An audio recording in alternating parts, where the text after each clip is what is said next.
El día que mi hermana Fernanda fue llevada de emergencia al hospital, sangrando, inconsciente, muriendo, el equipo de trauma llamó a la jefa de cirugía.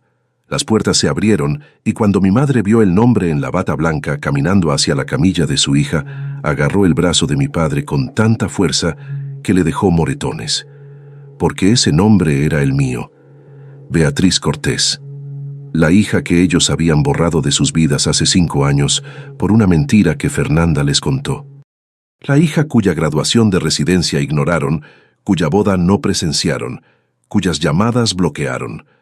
Durante 5 años fui la hija de nadie, pero lo que ninguno de ellos sabía es que yo me había convertido en alguien que jamás reconocerían. Y cuando la verdad finalmente salió a la luz en esa sala de espera del hospital, sus caras fueron algo que nunca olvidaré. Pero antes de entrar en la historia, apóyame dándole like y suscribiéndote ahora mismo. También quiero saludarlos. Déjame en los comentarios tu nombre, tu ciudad e ideas para próximas historias. Gracias. Mi nombre es Beatriz Cortés y tengo 32 años. Hace 5 años mi hermana le dijo a mis padres que yo había abandonado la escuela de medicina. Mintió. Y esa única mentira me costó a toda mi familia. Me cortaron, bloquearon mi número, faltaron a mi graduación de residencia, no estuvieron en mi boda. Durante 5 años no fui la hija de nadie. Entonces, el mes pasado, mi hermana fue llevada de urgencia a la sala de emergencias, sangrando, inconsciente, muriendo. El equipo de trauma llamó a la jefa de cirugía. Las puertas se abrieron, y cuando mi madre vio el nombre en la bata blanca caminando hacia la camilla de su hija, agarró el brazo de mi padre con tanta fuerza que dejó moretones. Ahora, déjame llevarte de regreso al otoño de 2019, a una mesa de cocina en Puebla, y a la última vez que mi padre me miró con orgullo. Crecí en una casa donde había 2 hijas, pero solo una que importaba. Mi hermana Fernanda es 3 años mayor que yo. Salió del vientre actuando, obras de teatro escolares, consejo estudiantil, la chica que podía hablar con cualquier adulto en cualquier cena y hacerlo reír. Mis padres, Roberto y Cecilia Cortés, de Puebla, gente trabajadora de clase media, la adoraban por eso. Papá administraba una planta de manufactura. Mamá hacía contabilidad de medio tiempo. Valoraban 2 cosas por encima de todo: las apariencias y la obediencia. Fernanda les entregaba ambas de manera impecable todos los días. Yo era la callada, la que tenía la nariz en un libro de biología durante las posadas, mientras Fernanda dominaba la mesa. No era rebelde, no era difícil, simplemente era invisible. Hay una diferencia entre ser olvidada y nunca haber sido vista en primer lugar. Aquí hay un pequeño ejemplo. En segundo de secundaria, llegué a la Feria Estatal de Ciencias, la única estudiante de nuestra escuela. El mismo fin de semana, Fernanda tenía una presentación de teatro comunitario. Adivina a dónde fueron mis padres. Cuando llegué a casa con una cinta de segundo lugar, papá la miró y dijo: «Qué bien, Bea». No preguntó de qué se trataba mi proyecto. Nunca lo hizo. Me dije a mí misma que no dolía. Me dije que no necesitaba la atención. Lo puse todo en mis calificaciones, en mis clases avanzadas, en mis solicitudes. Pensé que si no podía ser la hija que notaran, sería la hija que no pudieran ignorar. Y por un breve momento brillante, lo fui. El día que me aceptaron en el programa de medicina de la Universidad Nacional Autónoma de México, a 500 kilómetros de Puebla, algo cambió. Por primera vez en mi vida, mi padre me miró. Realmente me miró. Y dijo 5 palabras que había esperado 18 años escuchar. Pero llegaré a eso. Primero necesitas entender lo que Fernanda hizo cuando se dio cuenta de que el reflector se estaba moviendo hacia mí. La carta de aceptación llegó un martes de abril. Lo recuerdo porque Fernanda estaba visitando ese fin de semana. Tenía 22 años, trabajaba como coordinadora de marketing en una empresa mediana en la Ciudad de México. Trabajo decente, vida decente. Decente era el techo de Fernanda, aunque ella nunca lo admitiría. Papá leyó la carta en la mesa de la cocina. Sus cejas se levantaron. «La UNAM», dijo despacio, como saboreando las palabras. «Esa es una escuela de medicina de verdad». Luego me miró. «Tal vez hagas algo de ti después de todo, Beatriz». No era un cumplido. No realmente. pero era lo más cercano a uno que había recibido de él, y me aferré a eso como al oxígeno. Mamá llamó a la tía Lupita esa noche, llamó a su hermana, llamó a 2 vecinas. Beatriz entró a medicina. ¿Puedes creerlo? Su voz tenía un tono que nunca había escuchado antes dirigido hacia mí. Orgullo, orgullo genuino, puro, dirigido a mí. Durante la cena, miré a Fernanda del otro lado de la mesa. Estaba sonriendo, pero era el tipo de sonrisa que se detiene en la boca. Sus ojos estaban haciendo algo completamente diferente, calculando, midiendo, recalibrando. Lo sé ahora. En ese momento, solo pensé que estaba cansada del viaje. Esa semana, Fernanda comenzó a llamarme más. 2, 3 veces por semana. ¿Cómo va el empaque? ¿Quién es tu compañera de cuarto? ¿Cómo es la Ciudad de México? Preguntaba sobre mi horario, mis compañeros de clase, mis profesores. Recordaba cada nombre que mencionaba. Pensé que mi hermana finalmente me estaba viendo. Pensé que tal vez mi entrada a medicina había desbloqueado algo entre nosotras. Respeto, conexión, lo que sea que tengan las hermanas normales. Estaba alimentándola con munición. Cada detalle, cada nombre, cada vulnerabilidad. Y se lo entregué todo con una sonrisa agradecida, sin saber que estaba construyendo las armas que usaría para destruirme. 3er año de medicina. Ahí fue cuando todo se rompió. Mi compañera de cuarto, mi mejor amiga, era una mujer llamada Rocío Salazar. Había crecido en el sistema de hogares temporales, sin familia de la que hablar, y fue la única razón por la que sobreviví el primer año. Cuando llamé a casa una vez durante una semana brutal de exámenes de anatomía, y mamá dijo: «No puedo hablar, Beatriz. Fernanda está teniendo un mal día en el trabajo». Fue Rocío quien se sentó en el piso de nuestro departamento conmigo y dijo: «Es su pérdida. Ahora levántate. Tenemos cadáveres que memorizar». Rocío fue diagnosticada con cáncer de páncreas en etapa 4 en agosto de mi 3er año. Sin familia, sin sistema de apoyo, solo yo. Fui a la oficina del decano a la mañana siguiente, expliqué la situación. Aprobó una licencia formal de ausencia, un semestre, estatus de cuidadora, papeles archivados, lugar reservado. Volvería en enero. Todo documentado, todo legítimo. Me mudé al cuarto extra en el departamento de Rocío. La llevaba a quimioterapia. Le sostenía la mano en el área de oncología a las 3 de la mañana, cuando el dolor era tan fuerte que no podía respirar. Llamé a Fernanda para contarle. No sé por qué. Tal vez todavía creía que era la hermana que había estado fingiendo ser. Le conté sobre Rocío, sobre la licencia, sobre el plan de regresar en primavera. La voz de Fernanda era jarabe dulce. «Ay, Dios mío, Bea, lo siento mucho. Tómate todo el tiempo que necesites. No diré ni una palabra a mamá y papá. Sé que solo se preocuparían». 3 días después, llamó a nuestros padres. No sé las palabras exactas que usó esa noche. No aprendería el alcance completo de su mentira hasta 5 años después, cuando se desenredó en el único lugar que ninguno de nosotros esperaba. Pero el daño fue instantáneo. La llamada llegó a las 11 de la noche. Estaba sentada en una silla de plástico junto a la cama de hospital de Rocío. Había tenido una mala reacción a la última ronda de quimioterapia y la habían admitido durante la noche. Mi teléfono se iluminó.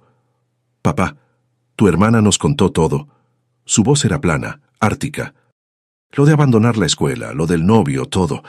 Amigos, cada historia que les cuento sale todos los días, pero YouTube solo se las mostrará si tocan el botón rojo de suscribirse.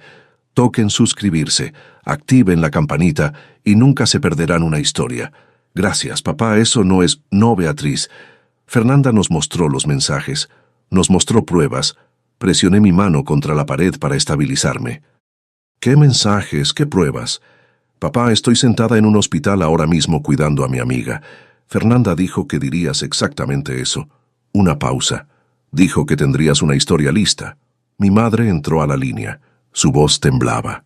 ¿Cómo pudiste mentirnos durante un año entero, Beatriz? Mamá, por favor, escúchame. Presenté una licencia de ausencia. Puedo mostrarte el papeleo. Puedo darte el número del decano. Suficiente. Papá, otra vez. No llames a esta casa hasta que estés lista para decir la verdad. Has avergonzado a esta familia lo suficiente. La línea se cortó. Me senté en ese piso del hospital durante 20 minutos. El suero intravenoso de Rocío pitaba del otro lado de la cortina. Mi pantalla del teléfono todavía mostraba la duración de la llamada. 4 minutos y 12 segundos. Ese fue el tiempo que les tomó a mis padres borrarme. 20 minutos después, un mensaje de Fernanda.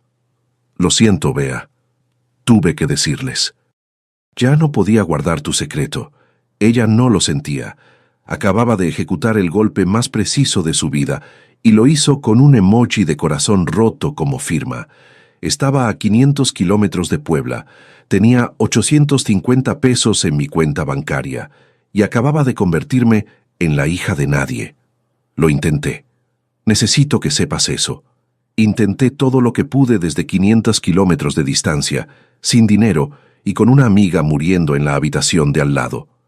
Durante los siguientes 5 días, llamé a mis padres 14 veces. Las primeras 3 fueron al buzón de voz. Para la cuarta, el número de papá estaba bloqueado. Mamá me bloqueó 2 días después. Envié 2 correos electrónicos, uno corto, uno largo. El largo tenía mi documentación de licencia de ausencia adjunta como PDF. Incluí el número directo del decano. Incluí el nombre del oncólogo de Rocío. Les di cada pieza de evidencia que una persona razonable necesitaría. Ninguno de los correos recibió respuesta. Escribí una carta a mano. La envié por mensajería desde la Ciudad de México. 5 días después regresó. De vuelta al remitente sin abrir. Reconocí la letra de mi madre en el sobre. Llamé a la tía Lupita, la hermana menor de papá, la única persona en nuestra familia que me había tratado como si importara por igual. Lupita llamó a papá esa misma tarde. Lo sé porque me llamó 40 minutos después. Voz pesada. Me dijo que me mantuviera al margen, cariño. Dijo que habías hecho tu cama. Lupita intentó hablarle sobre la licencia de ausencia. Papá le colgó. 5 días, 14 llamadas, 2 correos, una carta, un intermediario, todo. Cada intento rechazado, bloqueado o devuelto. Y esto es lo que lo selló. Esto no era nuevo. Este era el patrón de toda mi vida, comprimido en su forma más brutal. Cada feria de ciencias que ignoraron. Cada recital que olvidaron.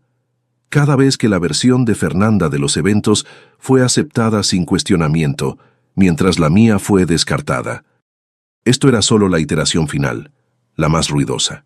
Al 6.º día dejé de llamar, no porque me rindiera, porque me di cuenta de que habían elegido hace mucho tiempo. Fernanda solo les dio permiso para dejar de fingir. Rocío murió un domingo por la mañana de diciembre. Tranquila.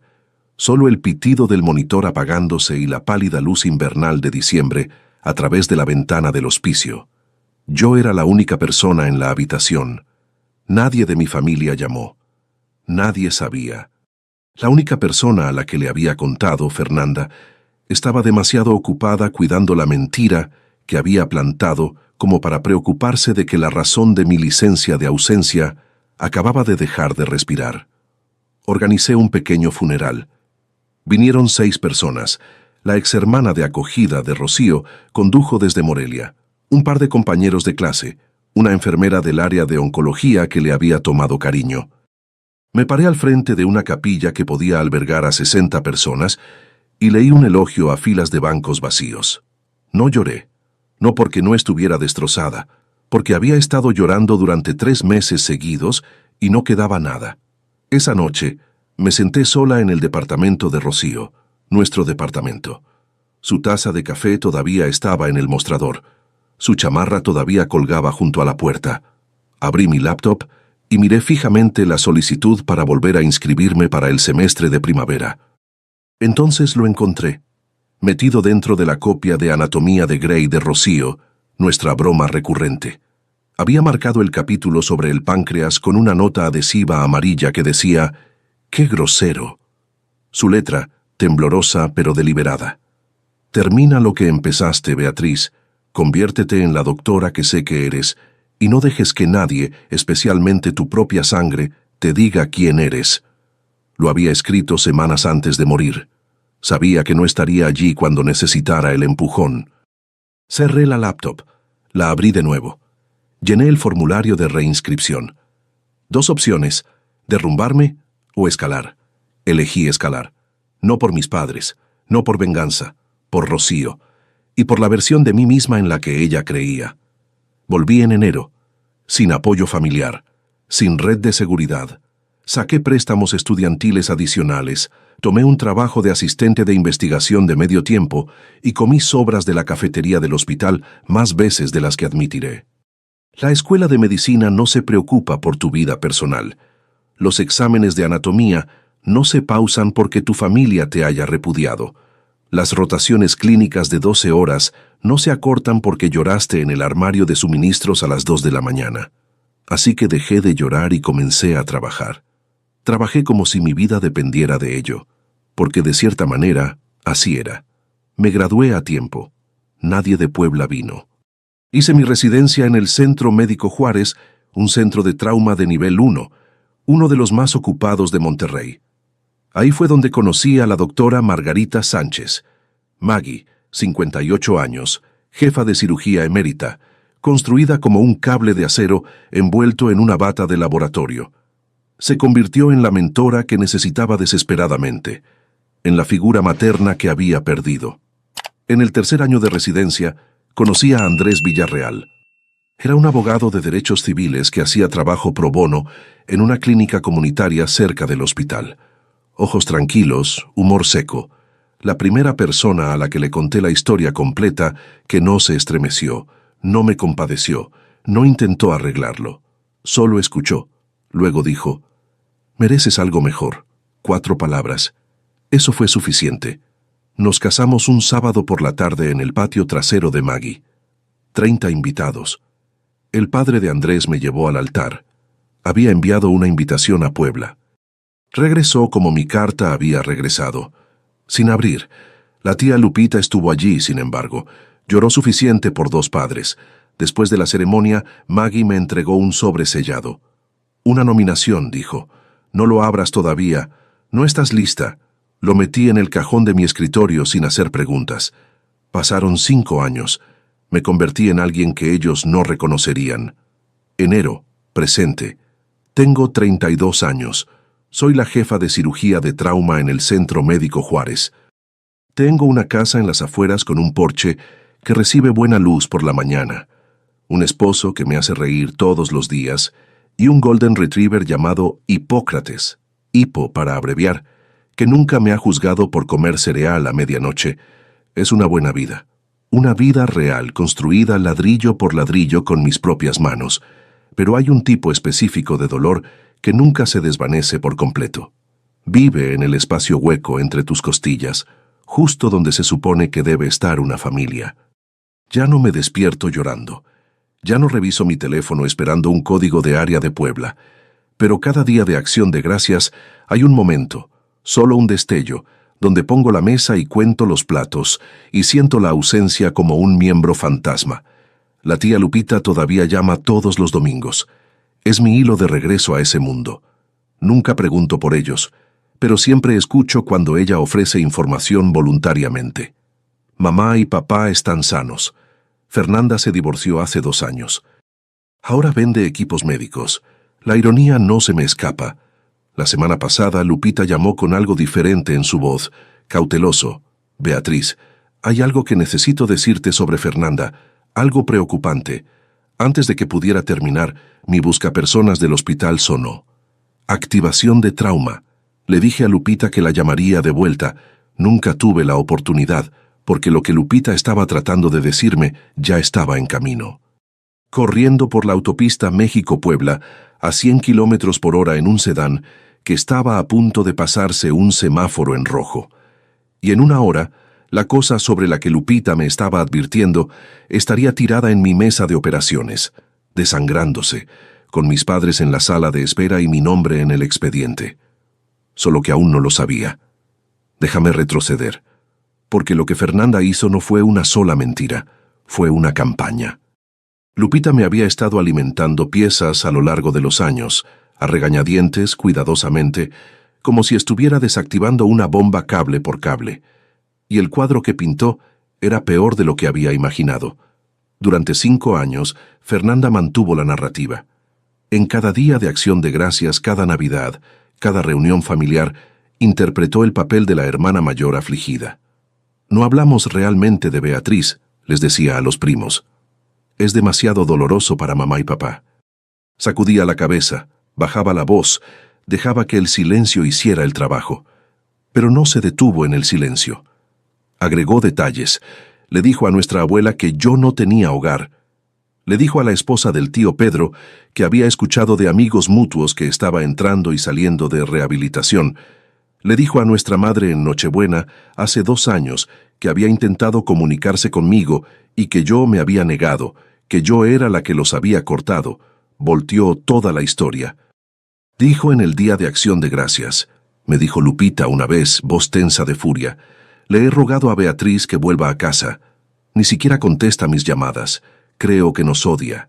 Mientras tanto, yo estaba 3 pisos bajo tierra en un quirófano salvando la vida de un adolescente. El genio de todo, y uso esa palabra con disgusto, fue que Fernanda no necesitaba que mis padres me olvidaran. Necesitaba que creyeran que yo los había abandonado. De esa manera, su dolor se convirtió en prueba. Su silencio se justificó, y ella siguió siendo exactamente lo que siempre había sido, la hija leal, la única que se quedó. No los estaba protegiendo a ellos, estaba protegiendo su posición. Y había una cosa más que Lupita me dijo, algo que no aprendí hasta mucho después que hizo que todo el cuadro fuera aún más oscuro. Andrés me lo dijo durante un café una mañana hace 6 meses. Lo había estado guardando durante 2 años. Hay algo que no te dije, dijo, dejando su taza con cuidado. De la manera en que lo hace cuando está a punto de dar malas noticias con su voz de abogado. Hace 2 años, recibí una llamada de recursos humanos de tu antiguo hospital. Alguien usando un nombre falso los había contactado preguntando sobre el estado de empleo de Beatriz Cortés. Querían saber si alguna vez había sido disciplinada, si tus credenciales eran legítimas. Lo miré fijamente. ¿Quién? Hice que un colega rastreara la consulta. La dirección IP regresó a Puebla. La cocina se quedó muy callada. La cola de hipo golpeaba contra el piso. La cafetera silbaba. Estaba tratando de encontrar algo, dije. Cualquier cosa, confirmó Andrés, cualquier cosa que pudiera usar para mantener viva la historia, para demostrar que eras un fraude. No encontró nada. No, porque no hay nada que encontrar. Envolví mis manos alrededor de mi taza con fuerza. Podía sentir el calor sangrando a través de la cerámica. No solo mintió sobre mí una vez, Andrés, me ha estado cazando. Extendió la mano a través de la mesa y puso su mano sobre la mía. Eso no es rivalidad entre hermanas, Beatriz. Es algo completamente diferente. Tenía razón. Fernanda no había contado una mentira y seguido adelante. Había construido una arquitectura de engaño, paredes de carga, vigas reforzadas, y había pasado 5 años asegurándose de que ninguna se agrietara. Cada historia de vacaciones, cada rumor susurrado, cada consulta falsa era otro ladrillo. Podría haber hecho algo entonces, llamar a un abogado, confrontar a mis padres, hacer explotar todo. Pero no lo hice, porque la vida estaba a punto de hacerlo por mí, de la manera más brutal, pública e irónica imaginable. Y comenzó con un buscapersonas a las 3 de la mañana, jueves por la noche, enero, 3:07 a.m. El buscapersonas me sacó de un sueño profundo. Andrés se movió a mi lado, murmuró algo. Hipo levantó la cabeza desde el pie de la cama. La pantalla brillaba en la oscuridad. Trauma de nivel 1. Accidente vehicular, mujer soltera, 35 años. Trauma abdominal contuso. Hemodinámicamente inestable. ETA 8 minutos.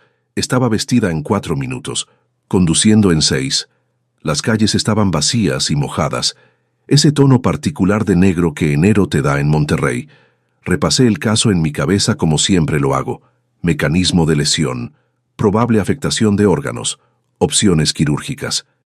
Colisión de vehículo motorizado. Trauma abdominal contuso. Signos vitales inestables. Probable ruptura esplénica.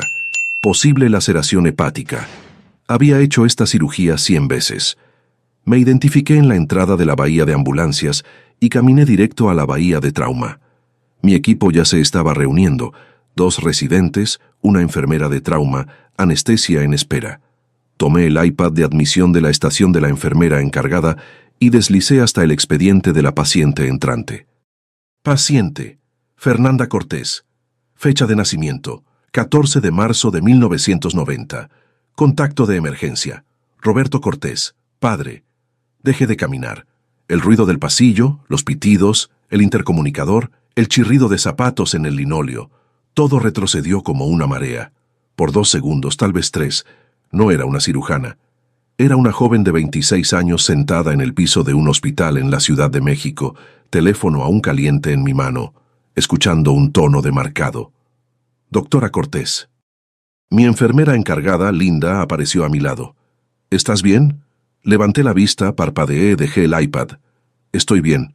Prepara la Bahía 2 y llama al doctor Morales. Lo quiero en espera. La sirena de la ambulancia aulló en la distancia, acercándose. Y detrás de esa ambulancia, sabía antes de poder verlos, había 2 personas que no había enfrentado en 5 años. Las puertas de la ambulancia se abrieron y la camilla llegó rápido. Fernanda estaba atada, inconsciente. Máscara de oxígeno empañándose con respiraciones superficiales, sangre en su camisa, una mano colgando floja del riel lateral. Los paramédicos recitaban números, presión arterial cayendo, frecuencia cardíaca subiendo, 2 cacritos de gran calibre abiertos. Detrás de ellos, corriendo, venían mis padres. Mi madre parecía haber envejecido una década, cabello más delgado, rostro demacrado. Estaba en bata, pantuflas en los pies equivocados. Mi padre estaba en franela y jeans puestos en pánico. Su cara era del color del papel viejo. «Esa es mi hija», gritó más allá de la enfermera de triaje. «¿A dónde la llevan? Necesito hablar con el doctor a cargo». La enfermera, una mujer llamada Carla con la que había trabajado durante 3 años, levantó ambas manos. «Señor, la familia necesita esperar en la sala de espera quirúrgica. El equipo de trauma ya está aquí. La jefa lo está manejando personalmente». La jefa. Papá agarró el brazo de Carla. «Consígueme a la jefa ahora». Carla miró a través de la partición de vidrio hacia la bahía de trauma. Me miró, con bata, guantes, mi placa colgando de mi uniforme quirúrgico. Leyó el nombre. Lo leyó de nuevo. Sus ojos se abrieron por una fracción de segundo. Le hice un pequeño movimiento negativo con la cabeza. «Ahora no». Carla se recompuso. «Señor, la jefa se está preparando para la cirugía. Se les actualizará tan pronto como sea posible. Por favor, la sala de espera está por aquí». Mis padres fueron conducidos por el pasillo. Mamá susurraba oraciones, manos apretadas tan fuerte que sus nudillos estaban blancos. Papá seguía volteándose, mirando a través de cada ventana por la que pasaba. «Es todo lo que tenemos», le dijo a nadie en particular. «Por favor, es todo lo que tenemos». Lo escuché a través del vidrio divisorio. Cada palabra. «Es todo lo que tenemos». Como si yo nunca hubiera existido. Si quieren saber cómo termina esta historia y conocer muchas más, denle al botón rojo de suscribirse. Es gratis y me ayuda muchísimo. Gracias. Entré sola en el cuarto de lavado. 30 segundos. Eso es todo lo que me permití. Abrí el grifo, dejé que el agua caliente corriera sobre mis manos, me miré en el espejo de acero inoxidable sobre el lavabo, distorsionada, deformada, de la manera en que todo se sentía en este momento. Gorro quirúrgico puesto, placa visible. El rostro de una mujer que había sido quirúrgicamente removida de su propio árbol familiar. Ahora se le pedía que salvara quirúrgicamente a la mujer que sostuvo la sierra. Parte de mí quería salir, llamar a Morales, dejar que otra persona se encargara de esto, dejar que mis padres le debieran la vida de su hija a un extraño, no a mí. Eso sería más limpio, más simple. Pero había una mujer en esa mesa con un vaso roto y lo que parecía una laceración hepática de grado 3. Estaba perdiendo sangre más rápido de lo que podíamos reemplazarla. Iba a morir en los próximos 30 a 40 minutos si la mejor cirujana de este edificio no operaba. Y la mejor cirujana de este edificio era yo. Llamé a Morales directamente. Tengo un conflicto de intereses. La paciente es un miembro de la familia. Lo estoy revelando ahora y documentando en el expediente. Si en algún momento mi juicio está comprometido, tú tomas el mando. Sin preguntas. La voz de Morales fue firme. Entendido, jefa. Le dije a Linda que anotara la revelación en el registro de enfermería. Todo según el protocolo. Todo en papel. Luego me puse guantes frescos, empujé las puertas del quirófano y miré hacia abajo en la mesa. El rostro de mi hermana, todavía magullado, la máscara de oxígeno empañándose y aclarándose. Se veía más pequeña de lo que recordaba, más delgada. Había líneas de preocupación alrededor de sus ojos que no habían estado allí hace 5 años. Por 3 segundos, no era la mujer que destruyó mi vida. Era un cuerpo en mi mesa. Y eso era exactamente lo que necesitaba que fuera. Vamos, escalpelo, 3 horas y 40 minutos. Ese fue el tiempo que tomó reconstruir lo que la columna de dirección y el semáforo en rojo habían destrozado. Vaso roto. Lo sacamos. Laceración hepática de grado 3. Lo reparamos con suturas de precisión, capa por capa meticulosa. Sangrado interno de 2 vasos mesentéricos separados, pinzados, cauterizados, controlados. No hablé a menos que lo necesitara. Succión, pinza, compresa, retracción. Mis manos se movían de la manera en que habían sido entrenadas para moverse. Constante, deliberado, rápido cuando la velocidad importaba y lento cuando la precisión importaba más. Los residentes miraban. Siempre miran durante mis casos. Y podía sentir su atención agudizarse cuando la reparación del hígado se puso complicada. No vacilé. No podía permitírmelo. A las 6:48 a.m. coloqué la última sutura de cierre. Los signos vitales de Fernanda eran estables. Presión arterial normalizada. Salida clara. Estaba viva. El doctor Morales, que había estado parado en silencio en la esquina todo el tiempo, se bajó la mascarilla. Beatriz, dijo en voz baja. Eso fue impecable. ¿Quieres que hable con la familia? Me quité los guantes, los tiré en el contenedor, me lavé las manos, automático, metódico, de la misma manera que lo había hecho 10,000 veces antes. No, dije, esta es mía. Me vi reflejada de nuevo en el espejo del cuarto de lavado. Misma cara, misma placa, pero algo había cambiado. Durante 5 años había sido la hija que desapareció. Ahora era la cirujana que acababa de sacar a su hermana del borde de la muerte. Esos 2 hechos estaban a punto de chocar en una sala de espera a 12 metros de distancia, frente a todo mi equipo del turno nocturno. Enderecé mi uniforme quirúrgico, revisé mi placa, respiré una vez, luego caminé hacia la sala de espera. El pasillo nunca se había sentido tan largo. La sala de espera tenía ese silencio fluorescente que los hospitales tienen a las 7 de la mañana. Otras 2 familias estaban dispersas en las esquinas lejanas. Un televisor murmuraba informes meteorológicos a nadie, y en la fila central, sentados rígidos, sin dormir, aterrorizados, estaban mis padres. Empujé las puertas dobles. Todavía en mi uniforme quirúrgico, mascarilla bajada alrededor de mi cuello, gorro quirúrgico quitado ahora, cabello recogido. Mi placa colgaba a la altura del pecho, impresa en letras de bloque limpias que cualquiera podía leer desde 2 metros de distancia. Doctora Beatriz Cortés, M.D., fax, jefa de cirugía de trauma. Papá se puso de pie primero. Siempre se ponía de pie primero. Era un reflejo, la necesidad de estar a cargo. Doctora, ¿cómo está? Fernanda está... Se detuvo. Sus ojos habían bajado a mi placa, luego subieron a mi cara, luego bajaron a la placa de nuevo. Vi el reconocimiento moverse a través de él como algo físico. Un temblor que comenzó en sus manos y subió a su mandíbula. Mamá miró hacia arriba medio segundo después. Sus labios se separaron. No salió ningún sonido. Su mano derecha disparó al antebrazo de papá y se aferró, dedos cavando en la franela de su manga, con una fuerza que más tarde supe que dejó 4 moretones con forma de dedos. 5 segundos de silencio. 5 segundos que contenían 5 años. Hablé primero, tranquila, clínica. La misma voz que uso para dirigirme a cada familia en esta sala. Señor y señora Cortés, soy la doctora Cortés, jefa de cirugía de trauma. Su hija, Fernanda, sufrió un vaso roto y una laceración hepática de grado 3 en el accidente. La cirugía fue exitosa. Está estable y actualmente en la UCI. Podrán verla en aproximadamente 1 hora, señor y señora. No, mamá y papá. Vi eso aterrizar. Vi cómo cortaba. Detrás de mí, a través de la partición de vidrio, Linda y 2 enfermeras estaban mirando. Sabían por la mirada en sus caras. Ya lo habían entendido. Mi madre se movió primero. Dio un paso hacia mí, brazos levantándose, un sollozo ya rompiéndose a través de su pecho. Beatriz. ¡Ay, Dios mío! ¡Ay, Dios mío! Beatriz. Di un paso atrás. Medio paso. Educado. Inconfundible. Se congeló. Sus manos colgaban en el aire entre nosotras. Luego, lenta, dolorosamente, cayeron a sus lados.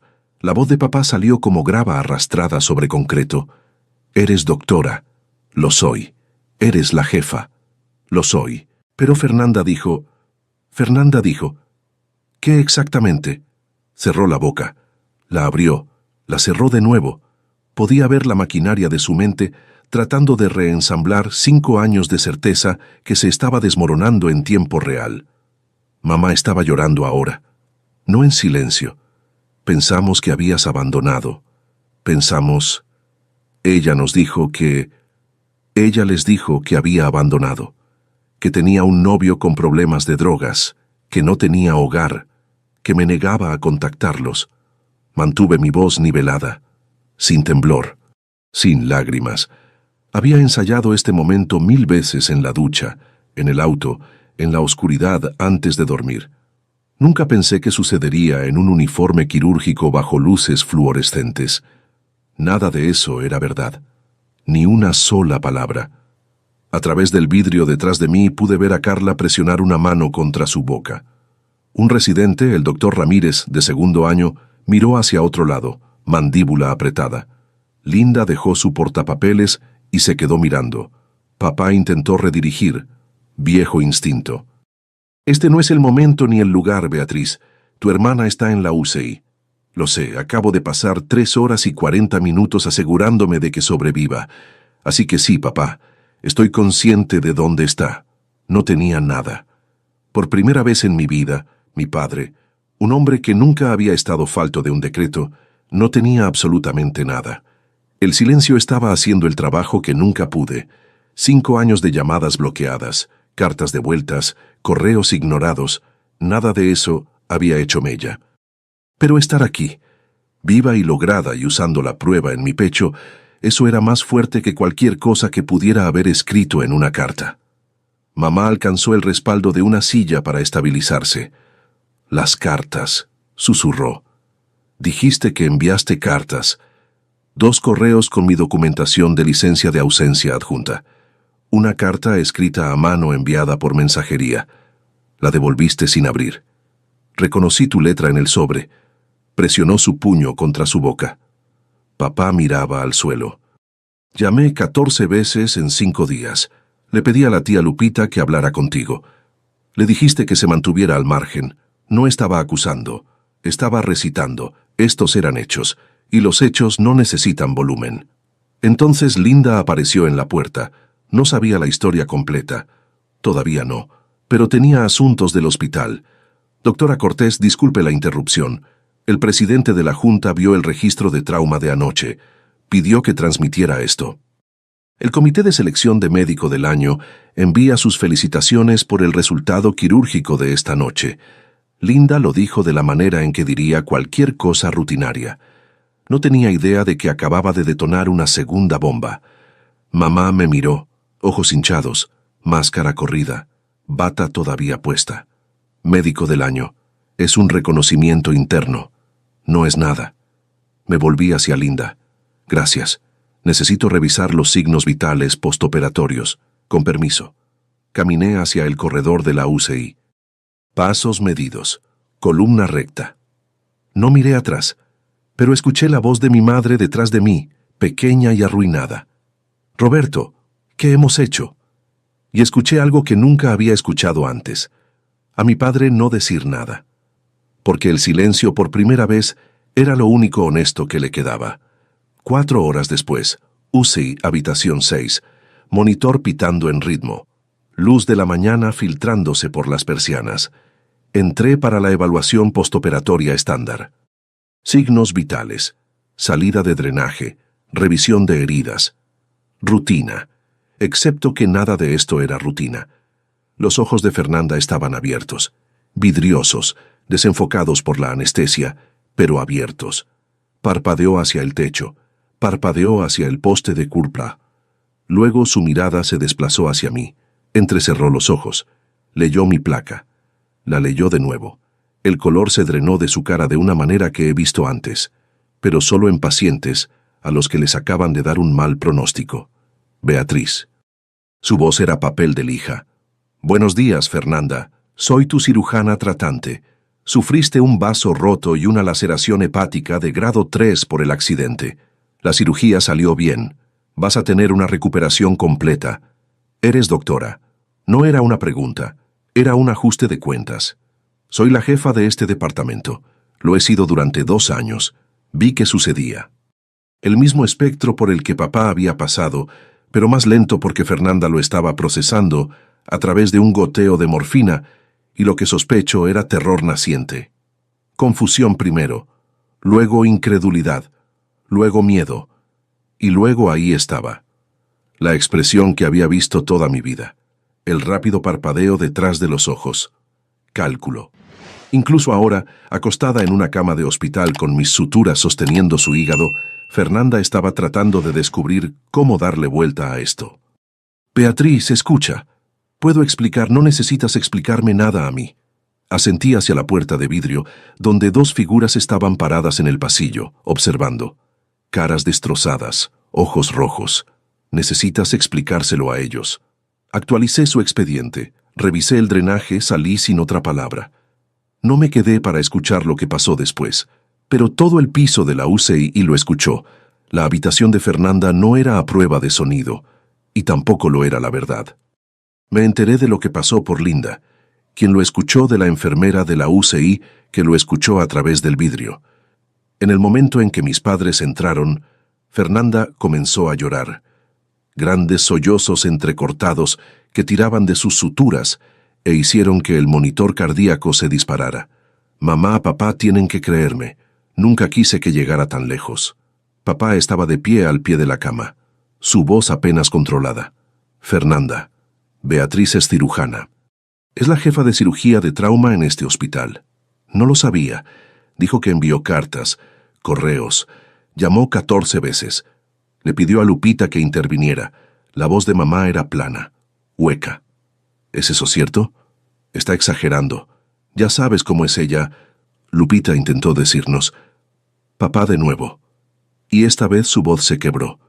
No de tristeza, del fallo estructural de todo lo que había creído durante 5 años. Hace 2 años, Lupita llamó y dijo que Beatriz estaba en residencia. Cirujana. Le dijiste que Lupita estaba mintiendo, que solo estaba tratando de causar drama. Lupita no sabe toda la historia. ¿Cuál es toda la historia, Fernanda? Mamá, gritando en una UCI. Y Fernanda, por primera vez en su vida adulta, no tenía guión. Entonces, la tía Lupita entró a la UCI a las 9:45 de esa mañana. La había llamado desde el cuarto de lavado después de la cirugía, no para convocarla como arma, sino porque Fernanda también era su sobrina, y Lupita merecía saberlo. Pero Lupita vino preparada. 5 años de silencio harán eso a una mujer con un sistema de archivo y una memoria larga. No se sentó, no abrazó a nadie. Se paró en medio de esa habitación y dijo: «He estado esperando 5 años para tener esta conversación, y no voy a esperar ni un minuto más». Sacó su teléfono, abrió una carpeta. Dentro había capturas de pantalla de cada correo que había enviado a mis padres en esos primeros días desesperados. El PDF de mi licencia de ausencia firmado por el decano. Mi confirmación de reinscripción. Una foto de mi graduación de residencia. Yo con toga sosteniendo el diploma. La tía Lupita a mi lado. El único miembro de la familia en el cuadro. Extendió el teléfono. Mamá lo tomó con manos temblorosas. «Y aquí», dijo Lupita, deslizando a un hilo de mensajes. «Esto es de Fernanda, enviado hace 4 años», leyó en voz alta. «No le digas a mamá y papá sobre la residencia de Beatriz. Solo los confundirá». Finalmente, Están en paz. La habitación se quedó quieta. Fernanda miraba al techo. Su mandíbula estaba tensa, pero el cálculo se había ido de sus ojos. Lo que lo reemplazó era algo que nunca había visto allí antes, la mirada de alguien que se quedó sin lugares para esconderse. «Me dijiste que mantuviera silencio por el bien de la familia», dijo Lupita mirando directamente a Fernanda. «Pero esta familia no ha tenido paz, ha tenido un apagón de 5 años. Lupita se volvió hacia mis padres, y ustedes dos dejaron que esto sucediera. No porque no amaran a Beatriz, sino porque amar a Fernanda era más fácil. Nadie discutió. No quedaba nada con qué discutir. Volví esa tarde, fin de mi turno. 22 horas desde que el buscapersonas me despertó. Pero ¿quién cuenta? Mis padres todavía estaban allí. Por supuesto que lo estaban. ¿A dónde más irían? De regreso a la casa donde habían pasado 5 años fingiendo que solo tenían una hija. Mamá se puso de pie en el momento en que entré. Su cara estaba hinchada, ojos casi cerrados de llorar. «Beatriz, mi niña, lo siento mucho, lo siento tanto». Levanté mi mano, suavemente pero firme. «Te escucho y creo que lo sientes. Pero lo siento es una palabra, es un punto de partida, no una línea de meta.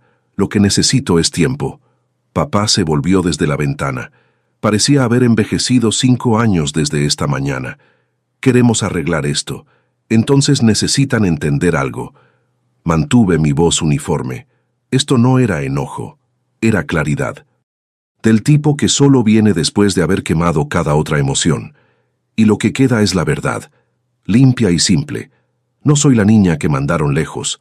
No soy la niña que les rogó que escucharan durante 5 días desde 500 kilómetros de distancia.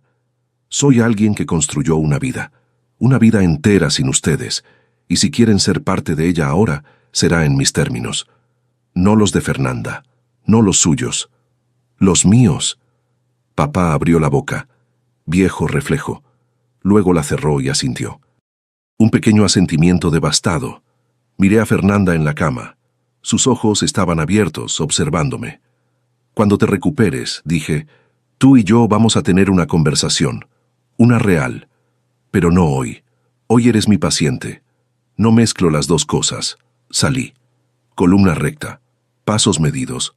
No me di vuelta. No estoy cerrando la puerta. Pero soy yo quien decide cuándo se abre, qué tan ancho y quién pasa. Si te gustó esta historia, haz clic en suscríbete y cuéntame en los comentarios qué parte te impresionó más. ¿La hermana merecía perdón? Dime sí o no abajo. Mañana hay más historias. Nos vemos allí. Esta narrativa tiene como único propósito inspirar reflexión sobre las relaciones familiares, la importancia de la honestidad emocional, el perdón y el valor del tiempo. No debe interpretarse como consejo médico, psicológico o de ningún otro tipo profesional. Si estás enfrentando una enfermedad grave, conflictos familiares o situaciones emocionales difíciles, busca el apoyo de profesionales cualificados como médicos, terapeutas o consejeros.